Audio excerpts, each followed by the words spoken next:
కొత్తలోక chapter 1 movie review. ఇది Malayalam dubbed film.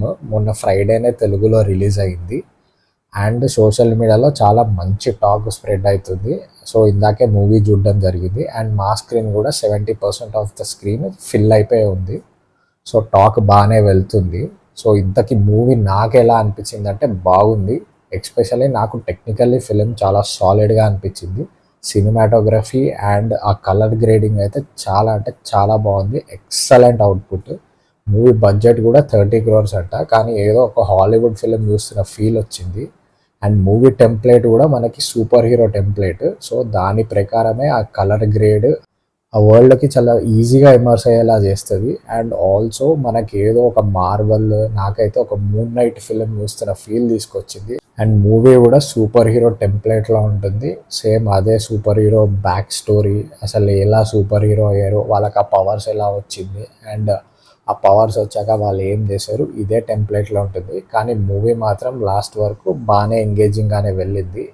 అక్కడక్కడ నాకు కొంచెం బోర్ అనిపించింది అండ్ ఆల్సో కొంచెం స్లో అయినట్టు కూడా అనిపించింది. బట్ గుడ్, లాస్ట్ వరకు ఎంజాయ్ చేశాను సినిమానైతే. చాలా మంచి మంచి యాక్షన్ సీక్వెన్సెస్ కూడా ఉన్నాయి అండ్ చాలా మాస్ మూమెంట్స్ కూడా ఉన్నాయి. చాలా రోజులైంది ఒక యాక్షన్ ఫిలిం ఎంజాయ్ చేసి థియేటర్లో. కళ్యాణి ప్రియదర్శన్కి చాలా మంచి రోల్ పడింది అండ్ తను చాలా బాగా పర్ఫామ్ చేశారు. సెకండ్ హాఫ్లో కొన్ని క్యామియోస్ కూడా వస్తాయి. ఒకటి అలా వచ్చి వెళ్ళిపోతే ఇంకోటి కొంచెం ఉంటాయి, కానీ నాకు అంత ఇంపాక్ట్గా అనిపించలేదు. ఎస్పెషల్లీ టొవినో థామస్ క్యామియో అంత ఇంపాక్ట్ఫుల్గా అయితే నాకు అనిపించలేదు.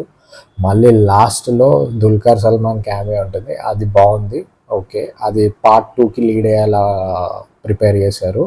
అండ్ ఆల్సో ఈ మూవీలో కూడా చాలా ఓపెన్ ప్లాట్స్ వదిలారు కొన్ని. సో ఇది నాకు తెలిసి స్టోరీ ప్రకారమే చాలా స్కేల్ ఉన్న స్టోరీ. సో మనకి ఫర్దర్ పార్ట్స్లో కూడా ఈ ఓపెన్ ప్లాట్స్కి ఎండింగ్ పడుతుంది. మన పార్ట్ 1లోనే కంప్లీట్ స్టోరీ వాళ్ళు చూపించలేదు. సో చాలా పార్ట్స్ రాబోతున్నాయని అర్థమైంది. సో ఇది జస్ట్ ఒక చాప్టర్ 1 మాత్రమే. సో చాప్టర్ 1 వరకు అయితే బేస్ చాలా స్ట్రాంగ్గా బిల్డ్ అయింది అండ్ చాలా మంచి ఫ్రాంచైజ్ తయారు చేయొచ్చు ఈ మూవీతోని. సో దట్స్ ఇట్ గైస్, మీరు కూడా ఈ మూవీ వెళ్ళి చూడండి, మీకు కూడా నచ్చుతుంది. చాలా రోజుల తర్వాత ఒక మంచి యాక్షన్ ఫిలిం చూశాను అనిపిస్తుంది. So that's it guys, please subscribe to cinema చూపులు.